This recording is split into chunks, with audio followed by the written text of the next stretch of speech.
And we are wrestling with AEW Wrestledream. It was last Sunday. It took place in Seattle, Washington, at the Climate Pledge Arena. Attendance was 6,771. For a reference, this arena can hold 17,000 in attendance. So they're doing less than half. Still one of their better crowds in recent weeks. So it's not a big win, but it's an okay win, I would say. The show as a whole, um, I didn't think it was terrible, honestly. I think that it was more grounded, had more of a pay preview feel than just a dynamite card on pay preview that you had to pay for. So, in that perspective, it was a win in my eyes because not every match was no disqualification, hardcore, a, uh, a thousand thumbtacks raining from the ceiling, um, blood gushing into the crowd, all that good stuff, like AEW normally does for these pay previews. Um, so it being different was definitely, in my eyes, better. But the one thing I will say that I felt was definitely a negative is a lot of the wrong people won. What say you, Scooter?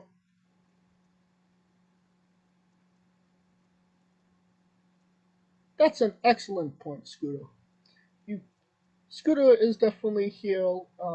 I'm not on my own. You know, you just can't hear him. He's having audio issues. That's why he's not. You can't hear him, but I can definitely hear him in my mind. Okay, let's get into it.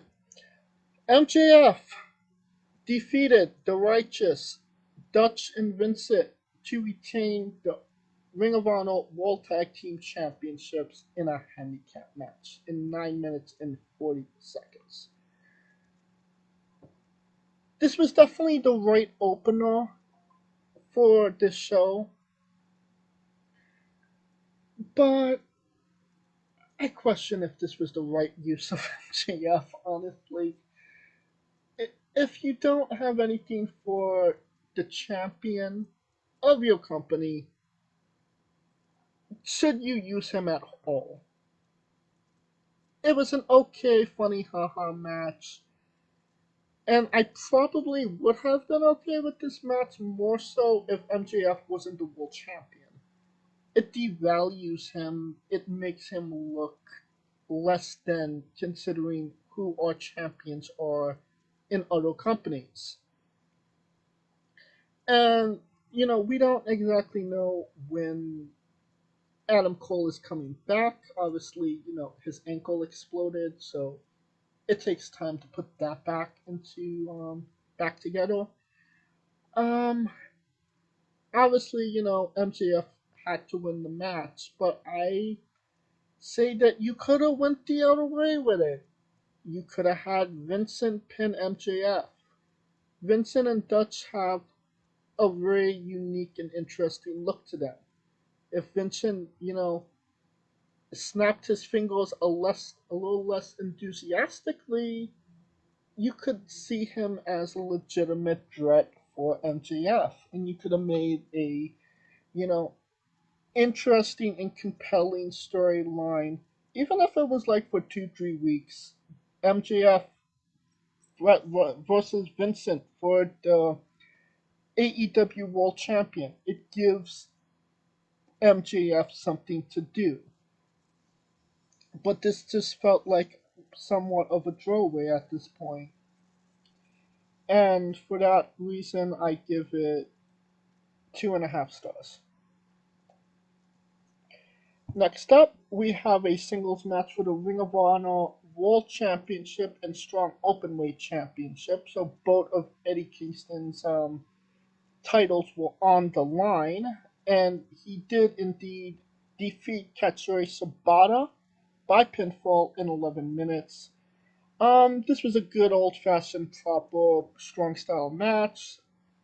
Think Eddie is very good. Shibata is Shibata for obvious reasons. I don't have too many issues with this. It was a good, legitimate, normal match that made sense. Um, 3 stars. Chris Statlander defended the AEW TBS Championship. She defeated Julia Hart by pinfall in 9 minutes. Um, uh, I like Chris Statlander. I like Julia Hart. There was no build up to this match. There was not a reason to be invested in the match.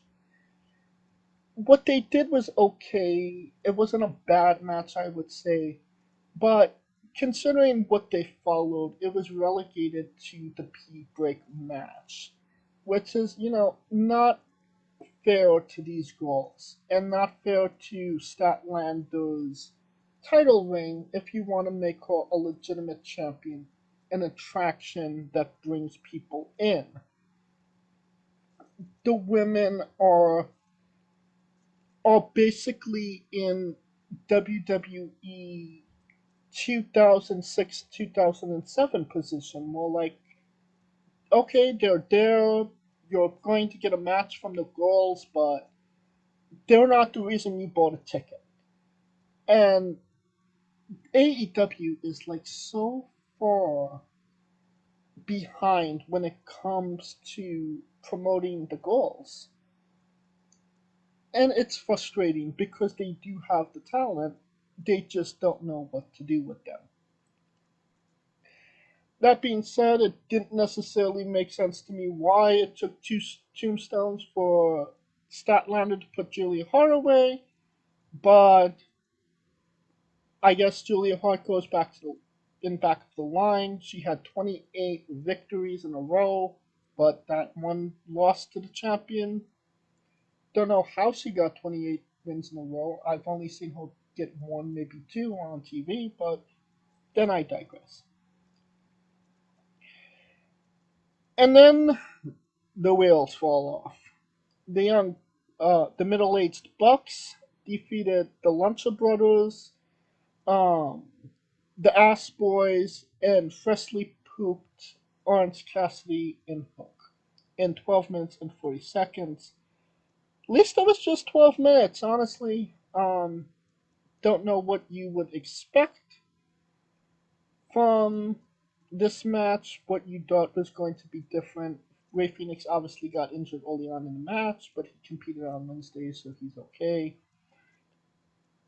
Why have the Guns pin FTR when you're going to give the title match to Young Bucks? Why?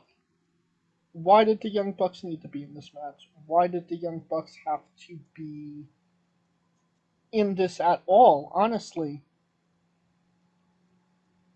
And now we're getting FTR versus the Young Bucks 4.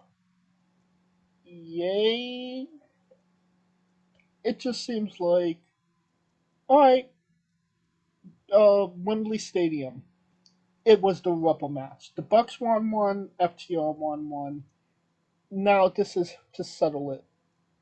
It didn't have necessarily the best of build-ups, better than most in AEW, but the story was there. Now this just seems forced at this point. The Young Bucks obviously want their win back, so they don't look terrible. So, yeah. The Young Bucks are definitely not what they used to be when this company started. And they've definitely not been presented the way they was on the independents. Or at least the way they felt they should be. This match, 2 stars. I'm being generous with that.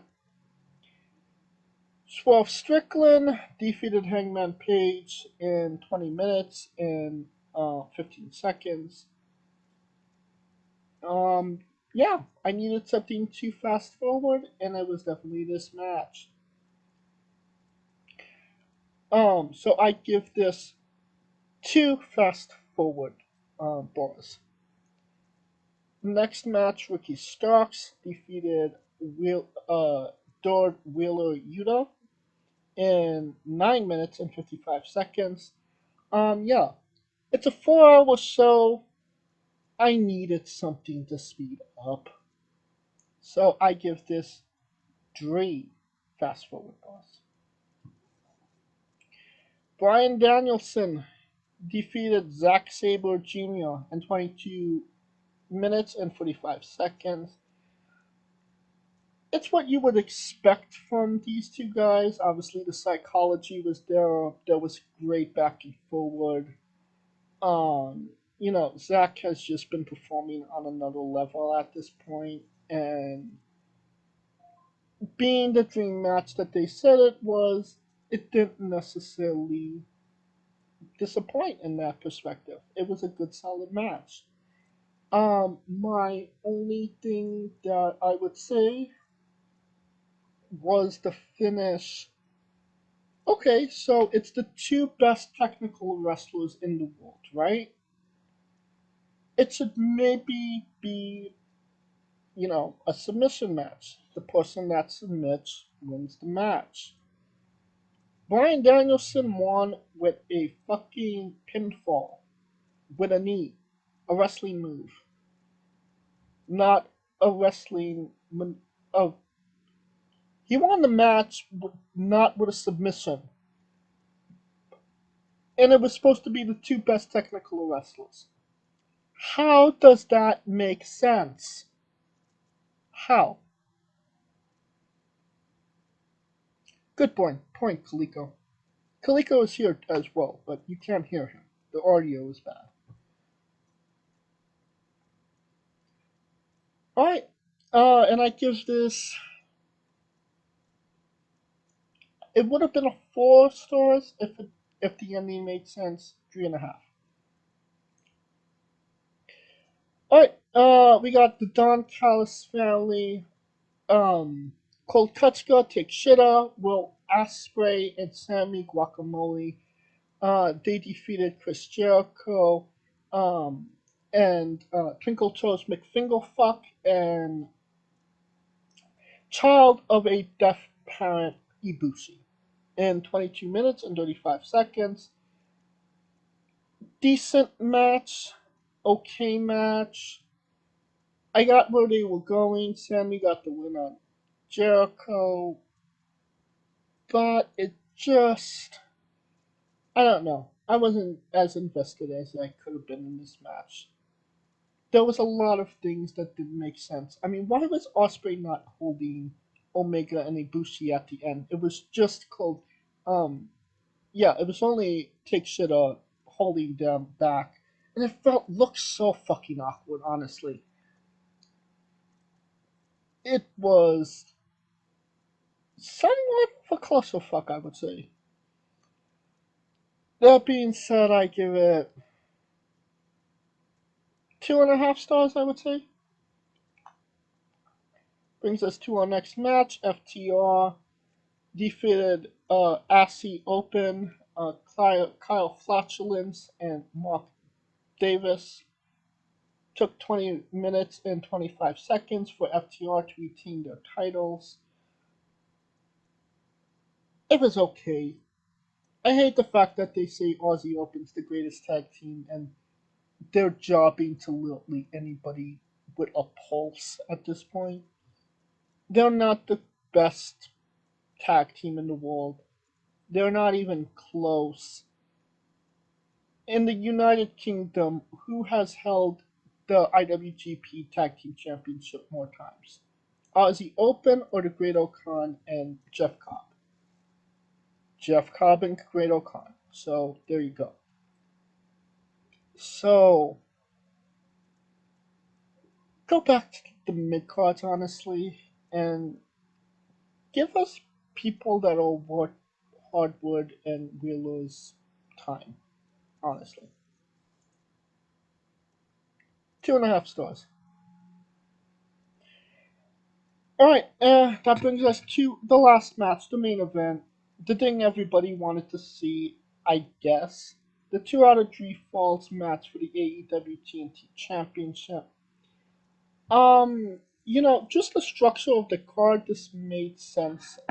Like I said at the beginning, MJF, starting the show and having the TNT Championship close,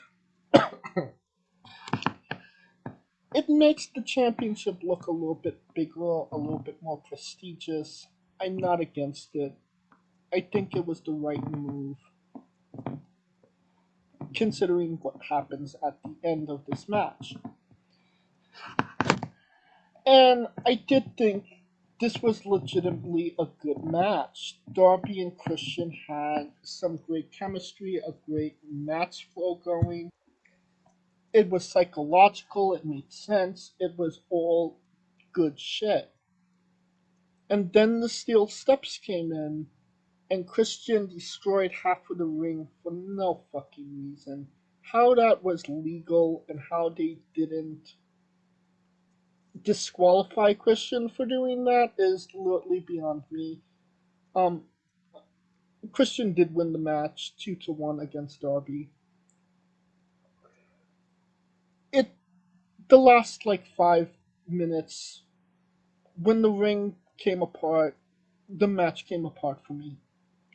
But I was a little bit more forgiving of this because every match before it didn't have blood, guts, staples, chairs, tables, the whole shebang. So it definitely made it more tolerable that they left it to be in the last match. I do question, when does Darby get a victory? Because we've said on the show multiple times, Darby doesn't need to win. He's over with the crowd. People are happy to see him. But at some point, he's going to need a win. He needs a win. This could have been a great little moment. It wasn't. I could honestly understand why he didn't win as well, because it maybe would have took away from his championship celebration. I am of course speaking about the heel turn of Bruce Nick Wayne. He turned bad. Oh, why? Why, Nick? Why'd you turn on Darby? Your mom was in the crowd. Why? Why? Who the fuck cares? It means nothing. Nobody was invested in him as a face. So why would anybody care when he turned heel?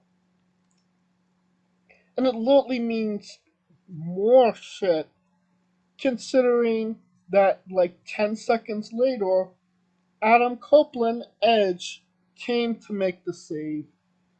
A nasty chair shot to Nick Wayne. Um, a chair shot in a spear to Luchasaurus, and then obviously Christian, ran out. Edge is now all elite. And honestly, I'm somewhat disturbed by it. It disturbs me that he decided to come here because he's in the twilight of his career. He doesn't need to do it. He doesn't need to prove anything. And it's terrible for me to say. I mean, honestly, it sickens me to even say this, but being in a AEW ring, these guys are not safe in this company. He's gonna get paralyzed wrestling on these guys. Obviously, if he stays safe with the people he knows, Christian, the Hardys, a possible match with Kenny Omega. I say Kenny because I haven't heard Kenny Omega injuring anybody in the ring. I've never heard that. So he's he's relatively safe. Keep him away from Moxley if it's a death match. Keep him away from Brian. Um, what's his name? Jack Perry. Guevara. Keep him away from the people that don't have his best uh, interest in mind. That just want to put themselves over, even if it's at the suspense of Edge and injuring him permanently. It's a bad move on his part, and I don't think I'm the only one that believes this. A lot of the things that I've seen on the internet were not necessarily positive. It was why Edge, why you're a traitor, you turned cold, two face, yada yada, which is understandable. People are upset about it. I'm upset about it too, and I don't think it's the right choice for him. If he does say, if he does stay safe and he does do some good things, because he definitely has the ability to do good shit. He's Edge, obviously, but I mean, you could see after his matches nowadays, they are very taxing on his body. And he's stable, but you could see that they're taking their toll on him. Another team that he could be in the ring with, FTR. Obviously, that's one of the reasons he's there. Um, but yeah, I don't feel like this was the best decision for him and his family. But then again, he's not listening to me. I'm just here talking about it. So hopefully you stay safe, Edge. Hopefully you have at least one or two good matches, and I just hope you stay safe. All right, Scooter, the show as a whole, how many thumbs up, thumbs down, thumbs in the middle? Two thumbs up the ass. Classic Scooter does. Kaliko, your thoughts? Okay, that's a lot more generous than I thought you were going to be. Honestly, I give this a thumbs in the middle. I thought it was okay. It was definitely not worth 4 hours of my time. If they could get this down to 3.5, 3 hours, that would be so fucking appreciated. Or maybe even have an intermission. But my attention span is not holding on for 4 hours at this point. I do appreciate that they tried to do something different, and I do think if they do what they did here a little bit better in the future, this could be the formula for a good paid preview down the line. So that's why I give it a thumbs in the middle. Alright, that will conclude this episode. Um, Next week we should be doing a review of Fastlane. It was a gross oversight on my part that we didn't do a preview of it. But situation being what it was, and obviously I'm alone right now. I'm alone, but I'm not lonely. I'm Mr. Lonely. So yeah, well, and just the fact that I forgot that it was going to be this week is another reason. So we shall see, and hopefully I will be with people next week. Um, of course, thank you for listening. If you like what we're doing, please like, subscribe, comment. But on YouTube and Castbox. This was sponsored by Rogue Energy and Player One Coffee. Join us this Tuesday as we interview Scarlett Rose. This Wednesday as we interview Hotshot Danny Duggan. And every Tuesday and Wednesday for new incredible interviews. Follow us so at Wrestling with E, but on Twitter and Instagram for information on who we're interviewing, when we're interviewing, them, links to those interviews, and so much more. Follow me personally at JamesJ993. For Coleco Yachts and Scooter Dust, I am James J, and this has been Wrestling with Entertainment. I have nobody for my own. Hey folks, this is the Colossal Mike Law, and you are listening to Wrestling with Entertainment. Enjoy the show, support these guys. We appreciate it very much. We'll see you at ringside.